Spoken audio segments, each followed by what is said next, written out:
श्री राम मंदिर में चढ़ावे की चोरी हुई है, अब ये सब लोग मान रहे हैं।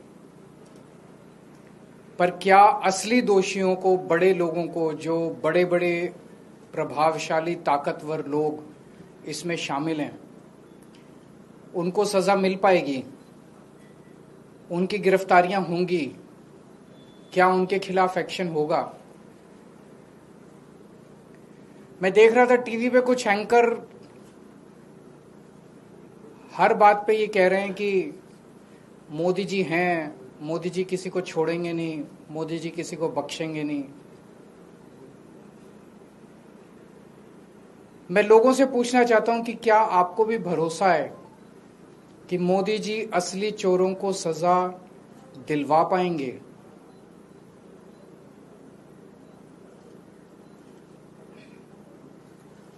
मैं ये नहीं कह सकता, मेरे पास इस बात का कोई सबूत नहीं है कि पैसा मोदी जी तक पहुंचा।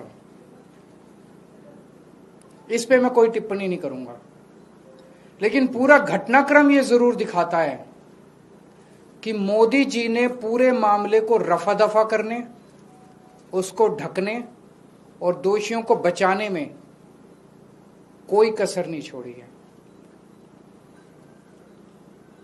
प्रधानमंत्री जी ने ट्रस्ट बनाया, खुद पर्सनली उन्होंने ट्रस्ट बनाया। एक एक व्यक्ति जो इस ट्रस्ट के अंदर है वो प्रधानमंत्री जी ने खुद चुना। प्रधानमंत्री जी के अपने लोग हैं इस ट्रस्ट के अंदर। चंपत राय प्रधानमंत्री जी के बहुत खास माने जाते हैं। चंपत राय को श्री राम मंदिर का जनरल सेक्रेटरी और सर्वे सर्वा सब कुछ चंपत राय थे इस मंदिर में। सर्वे सर्वा बनाया वो मोदी जी ने बनाया, उनका अपना आदमी माना जाता है चंपत राय। अब जमीन घोटाले से शुरू करते हैं। उन 2021 में जमीनों के खूब घोटाले हुए वहां पे। एक मामला जो खूब चर्चा में आया, खूब अखबारों में चला, एक पाठक परिवार है जिसने 2 करोड़ की जमीन इनकी पार्टी के एक व्यक्ति को बेची और 10 मिनट में उस व्यक्ति ने वही जमीन 18 करोड़ रुपए की मंदिर ट्रस्ट को बेच दी। 10 मिनट के अंदर 2 करोड़ की जमीन 18 करोड़ की हो गई। मैं पूछना चाहता हूं प्रधानमंत्री जी, आपको इसको पता है? आपको इसका पता नहीं चला? पूरी दुनिया को पता था, सारे अखबारों में छपा था, आपको इसका पता नहीं चला? इसी तरह से एक 3 करोड़ की जमीन 24 करोड़ में ट्रस्ट को बेच दी गई। प्रधानमंत्री जी, आपको इसका पता नहीं चला? 9 करोड़ की जमीन 55 करोड़ में बेच दी गई, आपको पता नहीं चला? टोटल 14 करोड़ की जमीन 95 करोड़ में मंदिर ट्रस्ट ने खरीदी, आपको पता नहीं चला इसका? और ये कागज कोई खुफिया कागज नहीं है, लोग लेके घूम रहे हैं चारों तरफ, पब्लिक डोमेन में ये सारे कागज हैं, आपको पता नहीं चला? मंदिर निर्माण में इंजीनियर्स का ये आरोप है कि हमसे 40% कमीशन मांगा जाता था। 40% टेंडरों पे कमीशन मांगा जाता था। प्रधानमंत्री जी, आपको इसका पता नहीं चला? 40 दिन में 70 बार सीसीटीवी कैमरों के अंदर चोरी पकड़ी गई, आपको पता नहीं चला? 8 महीने की सीसीटीवी की फुटेज डिलीट कर दी गई, प्रधानमंत्री जी, आपको पता नहीं चला? इतनी चोरी इतने लंबे समय तक चली, प्रधानमंत्री जी, आपको इसका पता नहीं चला? उस ट्रस्ट के अंदर केंद्र सरकार का एक होम डिपार्टमेंट का अधिकारी भी मौजूद था, उसके बावजूद भी आपको पता नहीं चला? प्रधानमंत्री जी, इस देश के हर बूथ के ऊपर कौन वोटर किस पार्टी का है, किसका नाम एसआईआर में कटवाना है और किसका नाम जुड़वाना है, यहां तक आपको पता है।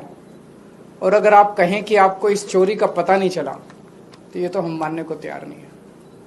आपको इस चोरी का पता था।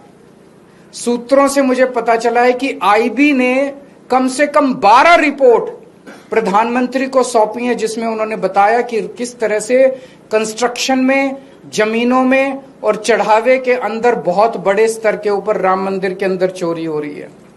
तो पता तो चला, आपको सब कुछ पता था। लेकिन आप धृतराष्ट्र की तरह चुप रहे, आंखों पे पट्टी बांधे रहे। और जब सर से पानी ऊपर चला गया और जब मजबूरी हो गई, बहुत ज्यादा मुद्दा उठने लग गया, तो आपने लोगों की आंखों में धूल झोंकने के लिए एक एसआईटी बना दी। एसआईटी बिना एफआईआर की एसआईटी बन कैसे सकती है? तब तक एफआईआर ही नहीं हुई थी। बिना एफआईआर की एसआईटी बन ही नहीं सकती। आपने एक एसआईटी बना दी धूल झोंकने के लिए, लोगों की आंखों में धूल झोंकने के लिए। उसी दिन देश के लोगों को पता चल गया था जब आपने एसआईटी बनाई थी कि प्रधानमंत्री जी लीपापोती कर रहे हैं, प्रधानमंत्री जी असली गुनहगारों को बचाने की कोशिश कर रहे हैं। और फिर आपने एक फर्जी एफआईआर की। फर्जी एफआईआर में 8 छोटे छोटे लोगों को पकड़ के जेल में डाल दिया। उसमें भी उन 8 छोटे छोटे लोगों को भी पुलिस कस्टडी नहीं दिलवाई गई, सीधे जुडिशियल कस्टडी। पुलिस ने कस्टडी मांगी नहीं। किसी भी चोरी के मामले में पुलिस कहती है कि हमें पूछताछ करनी है, हमें चोर से पूछना है कि माल कहां है, किसके कहने से चोरी की, कोई मास्टरमाइंड तो नहीं है, टोटल कितनी चोरी की। कुछ नहीं, पुलिस ने कोई पूछताछ नहीं की उन 8 लोगों से। पुलिस कस्टडी नहीं ली गई उनकी। उनको एश्योरेंस दिया गया, चिंता ना करो, 2-4 दिन में बेल करा देंगे तुम्हारी।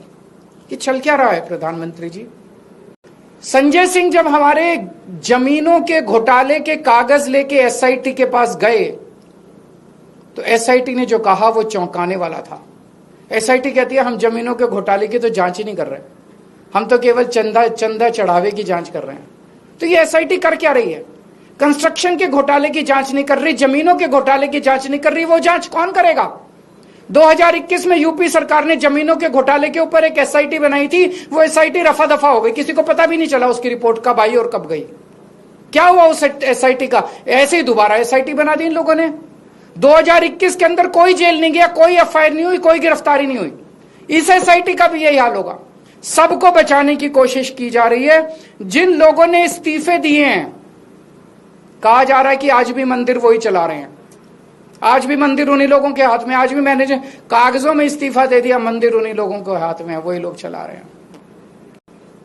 इनके एक बड़े नेता हैं ब्रजभूषण।